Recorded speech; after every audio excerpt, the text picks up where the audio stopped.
जो भी कोई वीडियो देख रहा है इसको शेयर करें ताकि गवर्नमेंट के पास ये वीडियो पहुंचे, पानी उतरे तो इस सेम की सफाई हो जाए। नाज़रीन, पहले ये सेम इस तरह थोड़ा सा पानी होता था, फैक्ट्रियों का पानी होता था। आइए हम मुकम्मल तफसील के साथ ਇਹ ਵੈਸ ਭਾਈ ਕਿੰਨਾ ਕੁ ਪਾਣੀ ਸੀ ਸੇਮ ਦਾ ਉੱਤੋਂ ਤੱਕ? ਆ ਜਿੱਥੇ ਪਿਆ ਨਹੀਂਗਾ ਆ ਛਾਪਰ ਦੇ ਹਾਂ ਜਿਹਦੇ ਨੂੰ ਉੱਤੇ ਓਏ ਤੇ ਆ ਜਿਹੜਾ ਆ ਪਾਣੀ ਸੜਕ ਆਪਣੀ ਜਿਹੜੀ ਹੈ ਨਾ ਹੁਣ ਇਸ ਟਾਈਮ ਆ ਸੜਕ ਦੇ ਉੱਤੇ ਸੀ ਪਾਣੀ।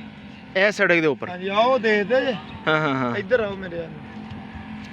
ਆ ਰਾਹ ਨਹੀਂ ਸੀ ਦੇਖਦਾ, ਜਿੱਥੇ ਉਹ ਵੇਖਦੇ ਕੰਢੇ। ਹਾਂ ਬਿਲਕੁਲ ਇੰਨਾ ਬਿਲਕੁਲ। ਪਾਣੀ ਸੀ। ਅੱਛਾ ਤੇ ਇਹ ਜਿਹੜਾ ਪਾਣੀ ਇੱਧਰ ਗਿਆ ਇਹ ਸੇਮ ਚੋਂ ਹੀ ਗਿਆ? ਨਹੀਂ, ਇਹ ਬਾਰਿਸ਼ਾਂ ਦਾ ਪਿਛਲੇ ਪਿੰਡਾਂ ਦਾ ਆਇਆ ਇੱਧਰ ਨੂੰ ਸੇਮ ਦਾ ਨਹੀਂ ਗਿਆ? ਅੱਛਾ ਜੀ, ਮੈਂ ਜਾਓ ਜੀ ਜਾਓ।